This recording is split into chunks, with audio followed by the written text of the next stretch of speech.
Bismillahirrahmanirrahim. Assalamualaikum warahmatullahi wabarakatuh. Hari ini saya nak berkongsi sedikit tentang tajuk yang saya pilih, iaitu adat resam dan patah larang perkahwinan masyarakat Cina. Seperti yang kita tahu, dalam Malaysia ini terdiri daripada masyarakat yang berbilang kaum. Contohnya macam kaum Melayu, India, Cina yang hidup dalam suasana yang penuh harmoni. Upacara perkahwinan selalu mendapat perhatian kerana keunikan yang terdapat dalam perkahwinan tersebut. Di sebalik keramaian yang penuh dengan warna-warni, upacara ini melambangkan perpaduan kaum yang mempunyai latar belakang budaya yang berbeza. Dalam pemikiran Cina tradisional, orang-orang dalam masyarakat primitif tidak berkahwin. Mereka dianggap sebagai menghidup seperti haiwan-haiwan yang lain, dan tidak mempunyai konsep yang tepat terhadap keibuan, kebapaan adik-beradik, suami dan isteri. Seterusnya, perkahwinan antara adik-beradik walaupun dilarang dalam kebudayaan Cina, pernah dilaporkan dalam mitologi Cina yang amat awal. Terdapat sebuah cerita tentang perkahwinan antara Nua perempuan dan Fusi lelaki yang merupakan adik-beradik. Ketika itu dunia masih tidak banyak penduduk. Adik-beradik itu hendak berkahwin, tapi mereka berasa malu. Oleh itu mereka ke bukit Kunlun Shen dan berdoa kepada syurga agar memberikan kebenaran untuk mereka berkahwin. Lalu mereka berkata, jika engkau membenarkan kami untuk berkahwin, sila menyelubungi kami dengan kabus.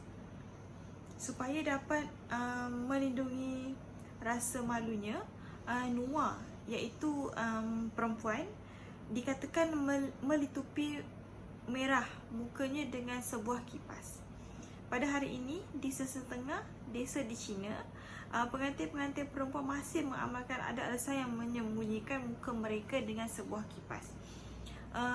Dari situlah yang timbulnya adat ini, di mana pengantin perempuan akan tutup muka mereka dengan kipas. Selain itu, dalam masyarakat Cina juga, lelaki tidak dibenarkan berkahwin dengan perempuan yang mempunyai nama keluarga yang sama. Maksudnya nama keluarga lelaki dan perempuan yang sama. Ia tidak lagi diendahkan pada zaman baru-baru ini, iaitu pada zaman sekarang lah, sebab penduduknya yang terlalu ramai berbanding dengan zaman dahulu yang penduduknya yang terlalu sikit. Sehingga mereka yang mempunyai nama keluarga yang sama mungkin tidak mempunyai sebarang hubungan antara satu sama dengan yang lain. Perkahwinan tersebut diperlihatkan sebagai incest dan dianggap akan membawa risiko terhadap kelahiran anak yang cacat. Maksudnya kat sini macam bila dia kahwin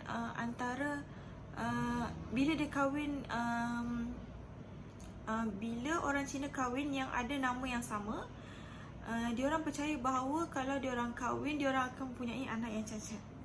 Itu yang masyarakat Cina zaman dahulu. Bagaimanapun, perkahwinan antara seorang anak lelaki dengan saudara-saudara sebelah ibu bapanya tidak diperlihatkan sebagai incest. Klan-klan yang mempunyai perbezaan mungkin berbeza, yang mempunyai lebih daripada satu nama keluarga.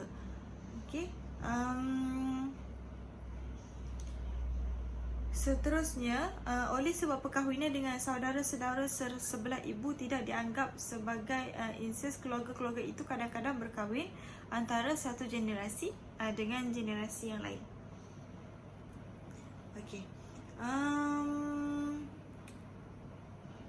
Dengan masa sebelum ini, perpindahan orang Cina semakin meningkat dari satu tempat ke satu tempat yang lain.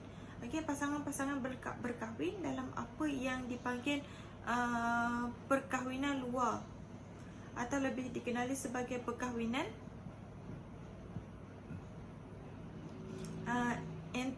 antitesis, iaitu ia terjadi pada zaman pertengahan zaman batu baru, iaitu sekitar 5,000 tahun dahulu. Okey, menurut cendekiawan moden daripada aliran fikiran Marxisme, sistem saka iaitu sistem kuasa ibu diamalkan dalam masyarakat ketika itu, dan suami-suami merupakan ahli keluarga kandung mereka.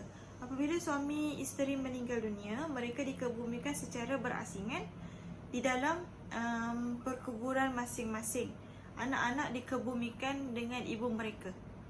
Okey, dia dikebumikan apabila suami isteri meninggal dunia. Kubur suami dan isteri itu berasingan, tetapi anaknya disatukan dengan kubur ibunya. Okey. Seterusnya, adat perkahwinan masyarakat Cina sama seperti masyarakat Melayu. Okey, yang pertama, ia juga mempunyai merisik macam masyarakat Melayu. Okey, merisik. Proses pertama masyarakat Cina merisik adalah keluarga pihak perempuan dan pihak lelaki akan merisik latar belakang terlebih dahulu, latar belakang seseorang yang disukai anaknya. Contohnya macam seorang lelaki dan seorang perempuan, dia bercinta, lepas tu keluarga mereka akan mencari tahu tentang latar belakang, keturunan, tingkah laku, peribadi pasangan anaknya. Okey. Tradisi ini adalah penting dalam masyarakat Cina kerana keluarga kedua-dua belah pihak dapat mengeratkan hubungan dan membincangkan perkara-perkara yang berkaitan dengan perkahwinan. Okey, seterusnya meminang. Masyarakat Cina mempunyai adat meminang seperti masyarakat Melayu. Okey, setelah kedua-dua pihak berpuas hati dengan latar belakang keluarga masing-masing, adat meminang akan terus dijalankan. Seorang wakil dipilih iaitu Moining untuk berkunjung ke rumah pihak perempuan bagi membincangkan perkara-perkara berkaitan dengan perkahwinan. Okey, ibu pengantin perempuan akan membincangkan dengan wakil tersebut berkenaan dengan jumlah wang untuk kahwin dan peruntukan meja dalam jamuan makan dan memilih hari yang paling sesuai. Okey, pihak lelaki tidak akan menawar kerana bimbang akan menjatuhkan maruah. Contohnya macam apa sahaja yang diminta oleh pihak perempuan, pihak lelaki akan terima kerana dia tidak akan menawar, kerana dia tidak akan menawar sebab ia akan menjatuhkan maruah dia. Okey. Selepas itu, ibu bapa pihak lelaki akan berbincang dengan anaknya untuk menyediakan segala permintaan daripada pihak perempuan. Setelah kedua-dua pihak tersebut sudah saling mengenal dan bersetuju untuk berkahwin, barulah adat bertunang dijalankan. Okey. Okey, seterusnya adat bertunang. Adat bertunang juga sama macam masyarakat Melayu. Hari pertunangan yang dipilih berdasarkan kalender Cina dan hendaklah bersesuaian dengan bintang kelahiran pasangan tersebut. Okey. Bakal pengantin lelaki akan berkunjung ke rumah pengantin perempuan untuk menunaikan segala permintaan. Kemudian, upacara menukar cincin akan dilakukan mengikut masa yang telah ditetapkan. Okey. Selain itu, hadiah besar juga diberikan kepada pihak perempuan pada hari pertunangan. Proses ini dikenali sebagai guo dali, dan hadiah besar ini mengandungi ampau, arak, biskut dan lain-lain. Okey, seterusnya, selepas adat bertunang, mereka juga ada majlis perkahwinan. Okey, hari perkahwinan akan dilangsungkan setelah setahun mereka bertunang atau mengikut tempoh yang telah dipersetujui kedua-dua belah pihak. Okey, sebelum tiba hari perkahwinan, sekiranya terdapat kematian di kalangan ahli keluarga bakal pengantin, perkahwinan itu mesti ditangguhkan pada tahun hadapan ataupun selama 100 hari. Ini kerana kepercayaan mereka dalam masyarakat Cina adalah tidak manis mengadakan perkahwinan sewaktu orang lain sedang berkabung kesedihan. Maksudnya bila ada seseorang ataupun ahli keluarga yang telah meninggal dunia, perkahwinan itu mesti ditangguhkan ke tahun hadapan ataupun kena tunggu lebih kurang dalam 100 hari. Sebab kita tak nak ada mereka tak nak ada majlis kegembiraan di samping orang lain sedang kesedihan dan berkabung. Okey, seterusnya setelah majlis perkahwinan tersebut dijalankan, pada malam hari sebelum perkahwinan tersebut, pengantin lelaki dan perempuan akan menjalankan upacara menyikat rambut. Okey, pengantin perempuan dan lelaki akan memakai pakaian berwarna putih dan ibu bapa mereka akan mengemaskan rambut mereka sambil menyanyikan lagu. Okey, ia merupakan satu adat yang diamalkan oleh masyarakat Cina kerana bermaksud anak-anak mereka telah berdewasa dan berdoa hubungan pasangan pengganti akan berkekalan. Seterusnya,